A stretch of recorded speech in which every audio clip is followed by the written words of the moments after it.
बिस्मिल्लाहिर्रहमानिर्रहीम। अस्सलाम वालेकुम। बच्चे, आज हम इसमें बात करने वाले हैं स्ट्रेस और स्ट्रेन में क्या फ़र्क है, क्योंकि ये दोनों बहुत इम्पोर्टेंट शॉर्ट क्वेश्चन है और इसमें बहुत यंग मॉडल्स का सारा दारोमदार इसी के ऊपर है।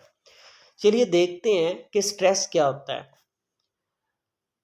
The force acting on unit area on the surface of body is called stress. अगर इसमें देखें तो दो बातों पे जोर दिया गया है, एक फोर्स और एक यूनिट एरिया। अगर फोर्स किसी ख़ास एरिया पे लग रही है तो उसमें जो बिगाड़ पैदा होगा उसको स्ट्रेस बोलते हैं। कैसे, चलिए एक एग्जांपल से समझते हैं। मान ले ये जो भी बंदा है ये एक सोफ़े के ऊपर बैठा हुआ है, तो इसके बैठने की जो फोर्स है इसी ख़ास एरिया के ऊपर लग रही होगी। तो जो भी बगाड़ आएगा सोफ़े में इतने एरिया में आएगा, ये थोड़ा सा नीचे बैठ जाएगा। ऐसा तो नहीं है कि जैसे ये बंदा बैठता है तो सारे का सारा सोफ़ा बैठ जाता है, नहीं। चलिए इसको मज़ीद थोड़ा डिटेल से समझते हैं। मान ले कि ये बंदा इतनी जगह पे फोर्स लगा रहा है, इतनी जगह पे बैठा है, उसके ऊपर क्या लगा रहा है? फोर्स लगा रहा है। किसके ऊपर? यूनिट एरिया के ऊपर। किसी खास एरिया के ऊपर फोर्स लगाएगा तो बिगाड़ भी उसी में पैदा होगा। इस चीज़ को हम बोलते हैं स्ट्रेस। किसी खास यूनिट एरिया में जो फोर्स लगती है इसको बोलते हैं स्ट्रेस। अब हम देखते हैं कि स्ट्रेस का तल्लुक दो चीज़ों से है, एक फोर्स के साथ और दूसरा एरिया के साथ। तो स्ट्रेस का फार्मूला भी हुआ फोर्स ओवर एरिया, मतलब जितनी ज़्यादा फोर्स लगेगी उतना ही स्ट्रेस भी ज़्यादा पैदा होगा। डेफिनेटली देखिए यहाँ सोफ़ा है तो सोफ़े के ऊपर अगर आप थोड़ा सा वज़न रखोगे तो उसमें मामूली सी चेंजिंग आएगी, थोड़ा सा वहाँ से बैठेगा। लेकिन अगर इतना बड़ा बंदा बैठेगा, आप उसमें 40-50 किलो वज़न डालोगे तो उसमें स्ट्रेस भी ज़्यादा पैदा होगा। तो समझ आ रही है कि जितनी फोर्स ज़्यादा लगेगी स्ट्रेस भी उतना ज़्यादा पैदा होगा, और इसका फार्मूला है फोर्स ओवर एरिया। चलिए नेक्स्ट बात करते हैं। इसका जो यूनिट है वो होता है न्यूटन मीटर पर स्क्वायर। क्यों? मैं बार बार अपनी हर वीडियो में बता चुका हूँ कि फोर्स का यूनिट होता है न्यूटन और एरिया का यूनिट होता है मीटर स्क्वायर। अब ये जब ऊपर जाएगा तो ये बन जाएगा न्यूटन मीटर पर स्क्वायर।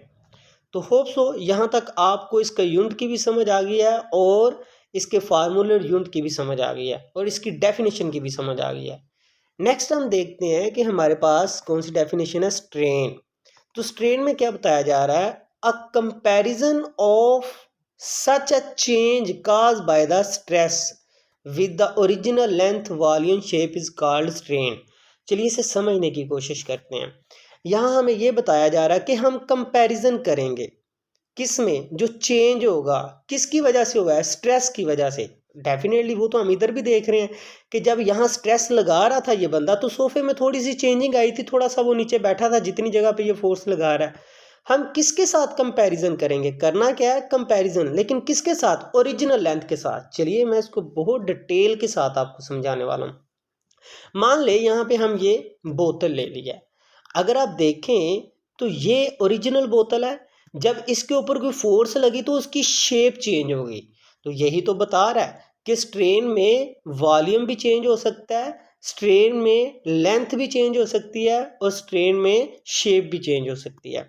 तो यहाँ पे हम देखेंगे कि अगर लेंथ, वॉल्यूम या शेप में चेंजिंग आई है तो उसको बोलेंगे इसमें स्ट्रेन पैदा हुआ है। अब चेंजिंग कैसे पैदा हुई है? क्योंकि इसमें स्ट्रेस लगा है। स्ट्रेस क्या होता है कि आप फोर्स लगाते हो और उसमें कुछ चेंजिंग आ जाती है तो हम बोलेंगे ये हमारे पास क्या है? स्ट्रेन है। अब इसको थोड़ा और डिटेल में देखते हैं। यहाँ देखिए, अगर देखें तो ओरिजिनल लेंथ ये थी ना, जब इसके ऊपर फोर्स लगाई तो ये उसके बाद ये इतनी होगी कंप्रेस होने के बाद। तो हमने ये देखना है कि कितनी चेंजिंग आई है। चेंजिंग आई है, देखें इतनी चेंजिंग आई है। मान लो कि ये पहले बोतल जो थी हम कहते हैं कि ये हमारे पास 7 इंच की थी, लेकिन जब इसको कंप्रेस किया तो वो हमारे पास पीछे 3 इंच की रह गई।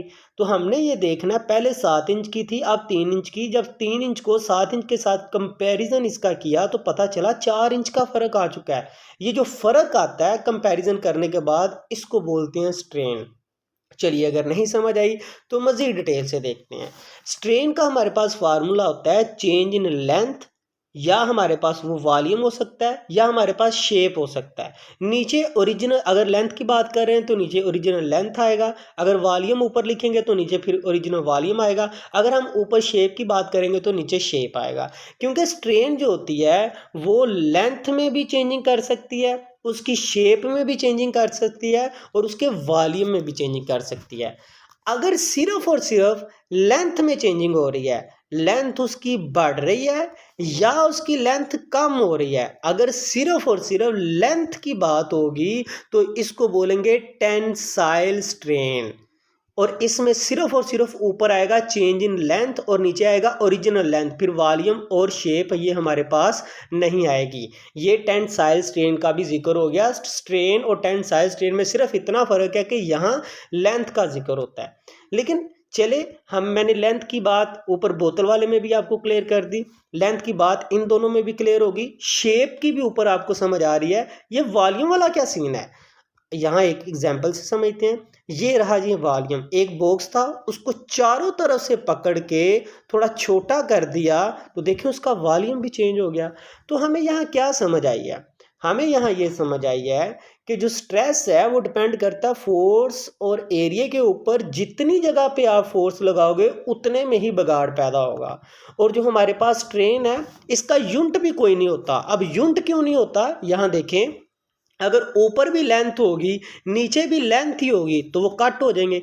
अगर लेंथ का यूनिट मीटर है, ऊपर भी मीटर आएगा नीचे भी मीटर, कट हो जाएंगे। अगर हम वॉल्यूम की बात करें, ऊपर आए चेंज इन वॉल्यूम, नीचे आए ओरिजिनल वॉल्यूम, तो वॉल्यूम का यूनिट मीटर क्यूब है तो नीचे भी मीटर क्यूब होगा, फिर ये दोनों कट हो जाएंगे। तो इसलिए इनका कोई यूनिट नहीं होता बल्कि इनमें रेशियो होती है। तो आप इसका एक स्क्रीनशॉट ले सकते हो जिससे आपको ये पता चल जाए कि ये सारा आपके पास स्ट्रेस का डाटा है और ये आपके पास स्ट्रेन का डाटा है। तो इसका एक स्क्रीनशॉट ले लें जिससे आपको पता चल जाएगा। बहुत सिंपल वे में मैंने समझाने की कोशिश की है। फिर भी अगर आपका कोई क्वेश्चन है तो आप कमेंट सेक्शन में पूछ सकते हैं। मिलते हैं नेक्स्ट वीडियो में, तब तक अल्लाह हाफिज़।